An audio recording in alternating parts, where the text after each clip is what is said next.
rangu zita ndinoitwa Joseph Anesu Marova. Kuno kuWarren Park tinochengeta huku. Tiri under company inonzi Usena Solutions. So huku dzedu dzatinochengeta pure breeds kana kuti heritage breeds. Breeds edu tinochengeta high value breeds ekuti in terms of weight kunada kuchengeta kudze nyama, in terms of egg production vanodawo dzemazai vanodzwana panapa. So huku dzedu the minimum weight yehuku dzedu pamachongo atinadzo it's 4.5 kg. Inowanikwa kumabreeds ema Orpington. Seya ndakabata ndo inonzi buff Orpington. Kumazai Orpingtons edu anotipa kumazai anorenja kuma 200 mazai pagore rega rega. Iri randakabata iri rinonzi Jubilee Orpington. Kala yachona yakada kufanana nevanoziva maBosch. Kala yacho ndo kala yeBosch, but this is an Orpington, which is the Jubilee Orpington. So Orpingtons ihuku yekuti maruva epamba number 1, mazai number 2, number 3 tichiwana nyama zvakare. Both 4.5 kg mabroiler maviri atinenge tinawo. Then imwe yacho inonzi Black Australorp. Black Australorp in terms of kukandira iyo ndo the egg laying machine inotipo kuma around 300 eggs pagore rega. Per weight machongwe acho anosvika 5 kg to about 6 kg kumachongwe. Females achitipa kuma 4.2 kg. Saka yakanaka for someone anoita business yenyama kana business rehuku. Kutanga kuchengeta zvehuku ndakatanga 2016, but kuzotanga kuita pure breeds aya ndakatanga 2022. Ngoti 2021 2022 ndakatanga pure breeds. Ndakafarira maroadrunner. So mukufarira maroadrunner kwandakaita, although ndine background agriculture, ndakaita agriculture pa college yeGwebi College iri kuna nalo Magondi Road, but akudzidzi zvemaroadrunner. So roadrunner it becomes a passion yandakafarira. Mukufarira kwandakaita ndo pandakazoitawo research andakaita kuti kune breeds emaroadrunner dzinotorinawo mazita dzakazodai ndokuzenge ndinawo. Ndo pandakatanga 2022 yandataura yayo. Ava ndimbuya vangu, that's my aunt. So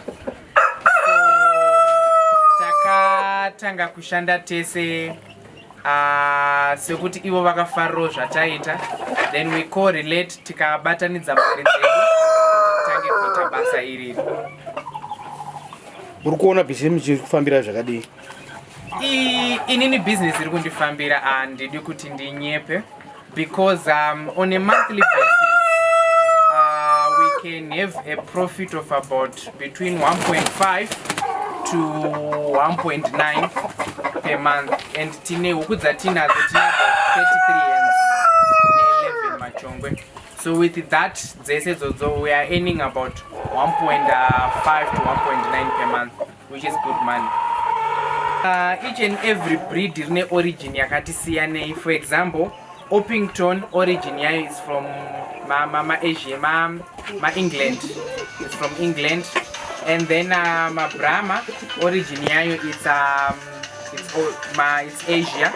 And then Black Australorp origin yacho it's Australia. Kune vechidiki chandoda kuudza kuti kugara maoko akuna kunge kwakanaka. Zvinhu zvatinofanira kuita ndezvekuti ngatitangei kuita mabusinesses atinoona vachiita. Chakanaka pabusiness chinhu one. The good thing about a business is to start.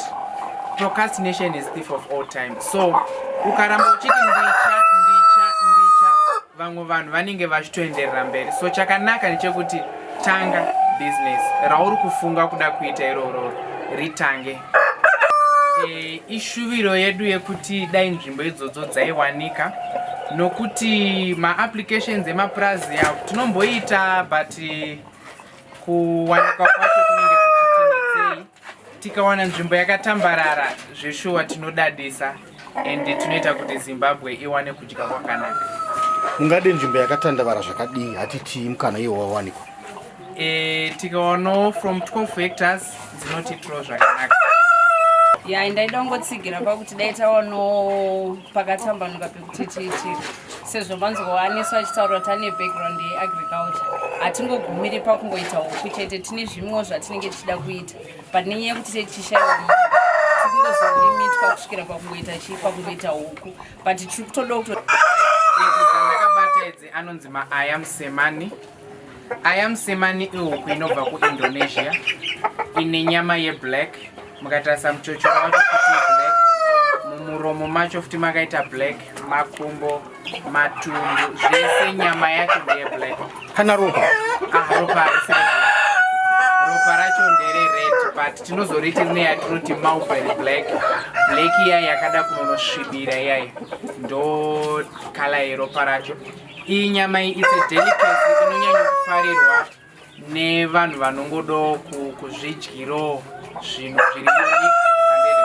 On average, ayam semani, if you go on the internet, ayam semani net about 2,500. That is a pair yakadai, so that is $5,000 for a pair. But when you grow my numbers, you can sell it depending on the market demand yaunenge iri mu area mako. It can go for about 300, 500 or so, depending with the target market yaunayo.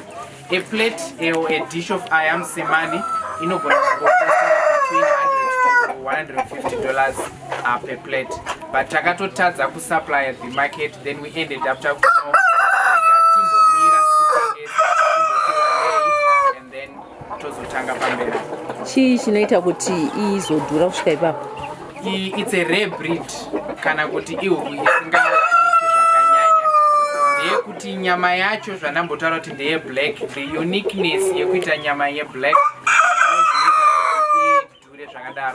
and in terms of health wise, ayam semani ni yatinoti low cholesterol level pairi, so iri also health wise for chicken inenge iri of healthy meat.